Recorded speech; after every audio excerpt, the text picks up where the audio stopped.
Selamat datang di video tugas kali ini. Perkenalkan, nama saya Gloria Angelina Liberty, NIM 20104171132. Kelas A1 Manajemen, mata kuliah Analisis Lingkungan Bisnis. Saya akan membacakan hasil rangkuman saya tentang materi bab 2, yaitu lingkungan pasar dan bukan pasar. Dilanjutkan materi bab 3, yaitu strategi terintegritas. Video ini adalah untuk memenuhi tugas mata kuliah Analisis Lingkungan Bisnis dengan dosen pengampu Bapak Adi Mursalim. Baik, langsung saja. Bab 2, lingkungan pasar dan bukan pasar. Beberapa perusahaan dapat berhasil dalam lingkungan pasar dan lingkungan bukan pasar mereka. Mereka juga berhasil dalam lingkungan sosial politik dan hukum tempat mereka beroperasi. Lingkungan bisnis terdiri dari pasar dan bukan pasar. Lingkungan pasar mencakup interaksi antara perusahaan pemasok dan pelanggan yang diatur oleh pasar, dan kontrak interaksi ini biasanya melibatkan transaksi ekonomi yang dilakukan secara sukarela.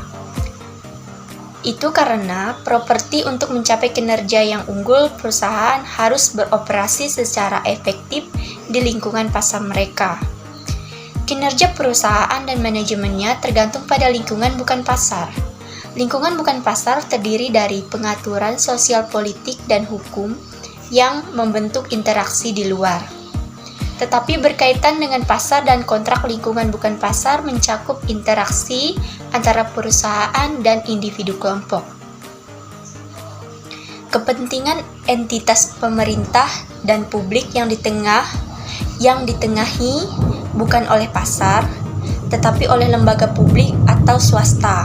Institusi publik berbeda dari pasar karena karakteristik seperti aturan mayoritas, proses hukum, hak yang luas. Aksi kolektif dan aksesori publik, aktivitas dalam lingkungan pasar dapat bersifat sukarela. Misalnya, bila perusahaan melakukan kerjasama dengan pejabat pemerintah atau kelompok ke lingkungan perusahaan, dapat bekerja sama secara sukarela dengan pemerintah atau pemerintah lingkungan. Manajemen yang efektif juga merupakan syarat mutlak yang harus dipenuhi untuk memperoleh kinerja yang unggul di lingkungan bukan pasar. Lingkungan bukan pasar telah tumbuh dari waktu ke waktu. Ini memerlukan perhatian yang meningkat dari pihak manajemen perusahaan. Masalah bukan pasar sangat penting diperhatikan bila perusahaan mau tetap bisa eksis, dan masalah bukan pasar juga dapat menjadi agenda. Perusahaan harus memperhatikan keberlanjutan hidup perusahaan, beradaptasi dengan perubahan iklim global. Amanan kesehatan keselamatan juga memperhatikan regulasi yang ditetapkan oleh pemerintah. Perlindungan kekayaan intelektual, hak asasi manusia, kebijakan perdagangan internasional, anti monopoli, tekanan sosial dari organisasi non-pemerintah atau LSM, dan aktivitas sosial. Perusahaan beroperasi di lingkungan pasar dan lingkungan bukan pasar. Manajer diposisikan untuk menilai dampak dari kegiatan berupa mereka pada lingkungan bukan pasar, dan dampak perkembangan di lingkungan bukan pasar terhadap peluang dan kinerja pasar manajemen. Dengan demikian, bertanggung jawab untuk merumuskan dan menerapkan strategi pasar dan bukan pasar. Perusahaan biasanya menangani masalah non-pasar secara profesional. Pada kinerja manajer berada dalam posisi terbaik untuk menilai dampak-dampak tersebut dan merumuskan strategi untuk mengatasi masalah tersebut. Manajer juga berpartisipasi dalam mengimplementasikan strategi pasar. Non-pasar saling terkait. Aktivitas perusahaan di lingkungan pasarnya dapat menghasilkan masalah dan perubahan pasar di lingkungan.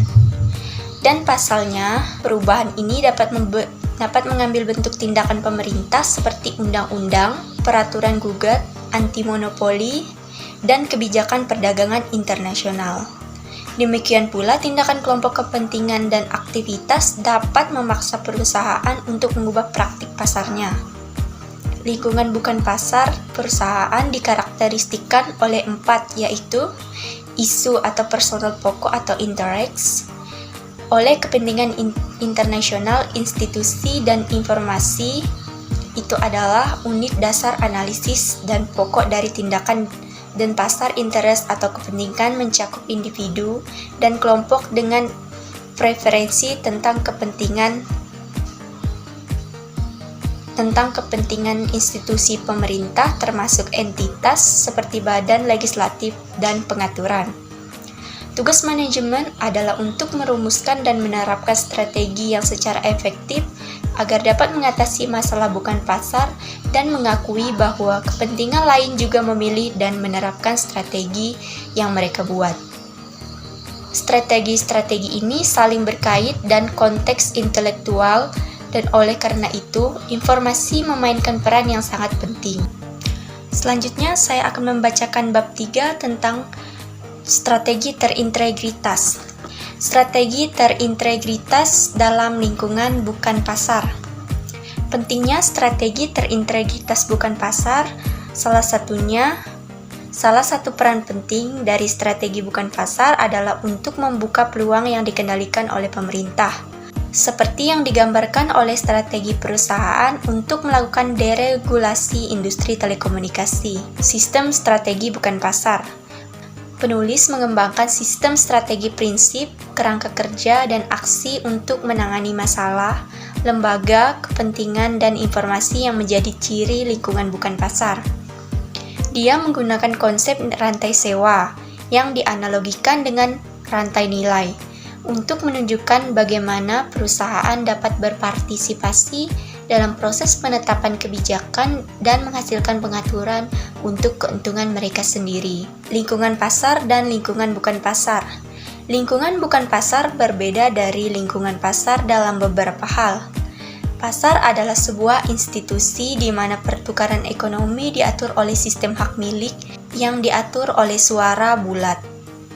Lingkungan non-pasar termasuk lembaga publik yang dicirikan oleh aturan, mayoritas, proses hukum, pemberian hak yang luas, tindakan kolektif, dan publisitas, yaitu tindakan yang biasanya dilihat oleh publik.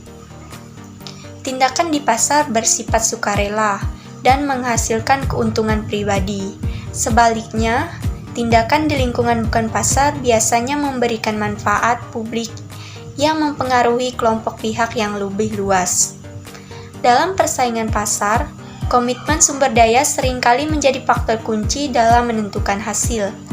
Dalam persaingan bukan pasar, suara seringkali menjadi faktor kunci, tetap tidak mencerminkan intensitas preferensi seperti yang dilakukan oleh komitmen sumber daya swasta. Kinerja di lingkungan pasar dievaluasi dari segi keuntungan yang dihasilkan atau nilai yang diciptakan, sedangkan di lingkungan bukan pasar yang menilai kinerja perusahaan menggunakan dimensi yang lebih luas yang mencakup prinsip-prinsip etika dan konsep tanggung jawab.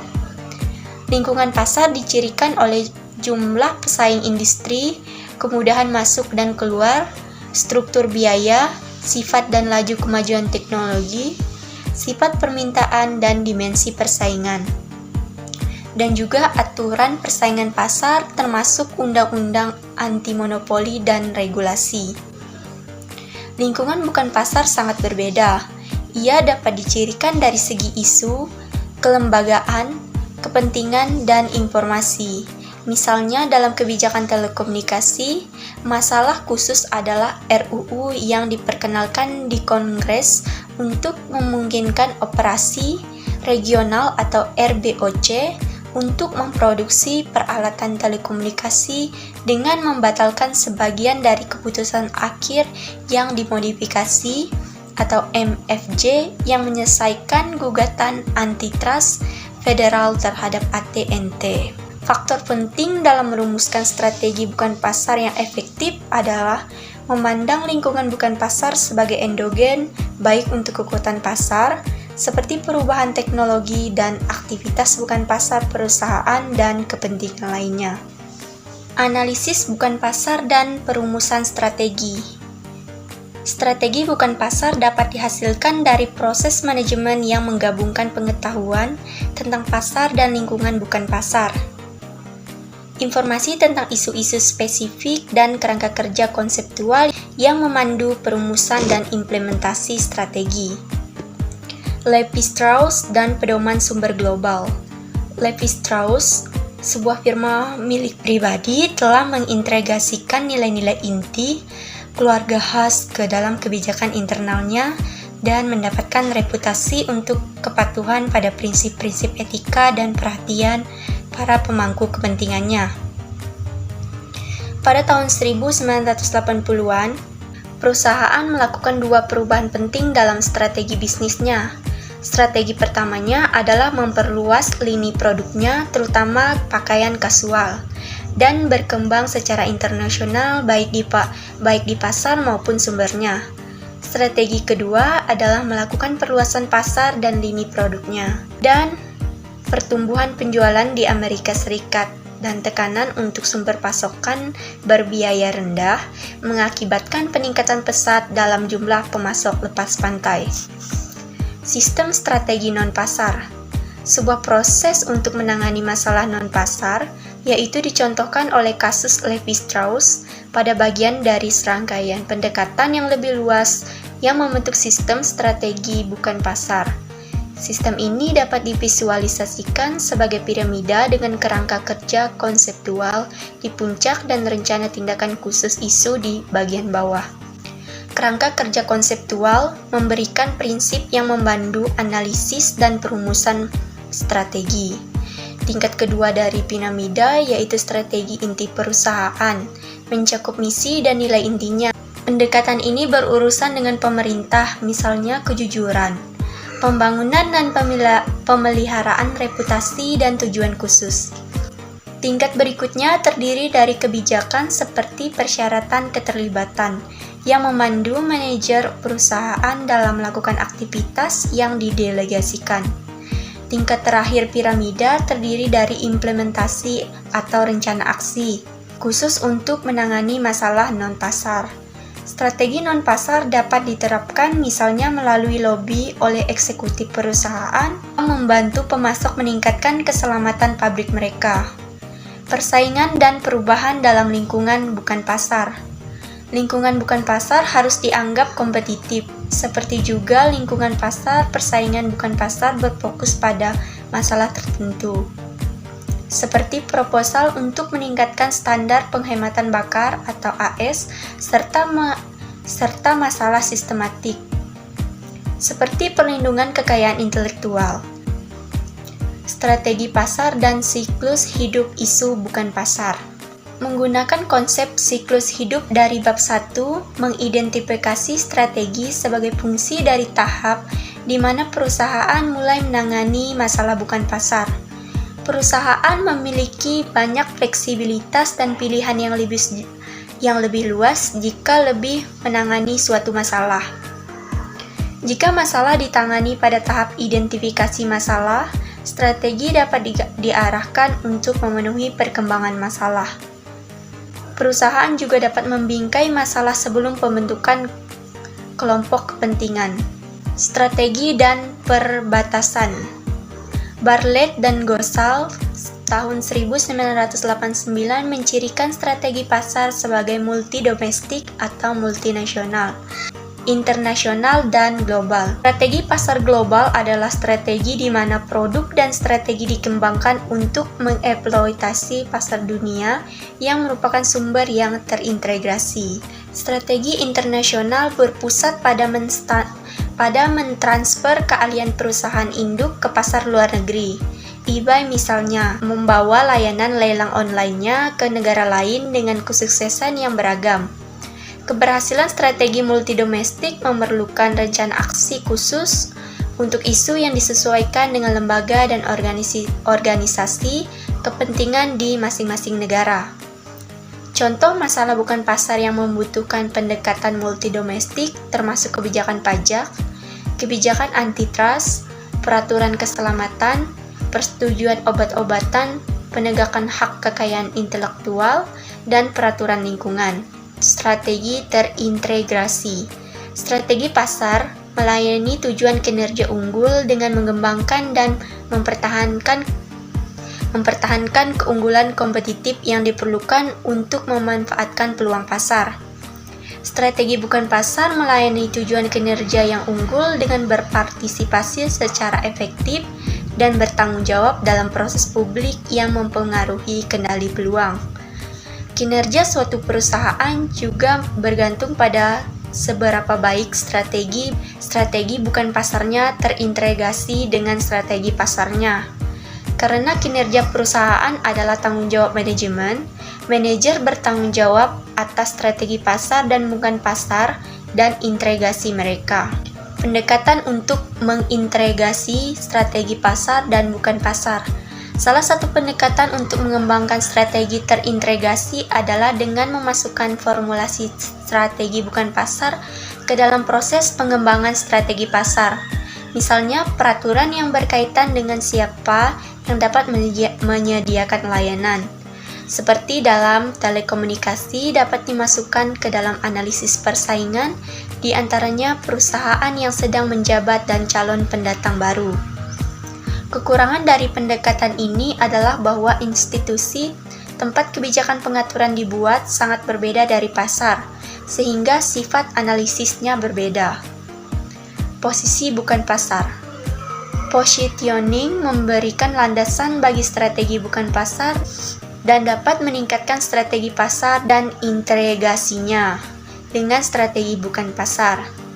Penentuan posisi bukan pasar juga mempengaruhi serangkaian masalah dan tantangan yang dihadapi perusahaan, termasuk tantangan dari aktivis dan kelompok kepentingan, pemerintah, dan pesaing. Mengatasi masalah non-pasar secara efektif dibantu oleh kerangka kerja yang mengatur analisis, penalaran, dan perumusan strategi. Perumusan strategi implementasi strategi. Kerangka yang diilustrasikan pada gambar 2-5 terdiri dari 3 tahap: penyaringan, analisis, dan pilihan. Tahap penyaringan mengesampingkan alternatif-alternatif yang bertentangan dengan hukum, kebijakan perusahaan, dan konsensus etis. Tahap analisis berfokus pada prediksi tindakan non-pasar dan kemungkinan konsekuensinya. Tahap pilihan melibatkan evaluasi konsekuensi tersebut dan klaim etika apapun dan membuat pilihan berdasarkan evaluasi tersebut. Hasil dari tahap pilihan adalah strategi untuk menangani masalah dan kebijakan yang digunakan untuk memandu manajer dalam tahap penyaringan untuk masalah di masa mendatang.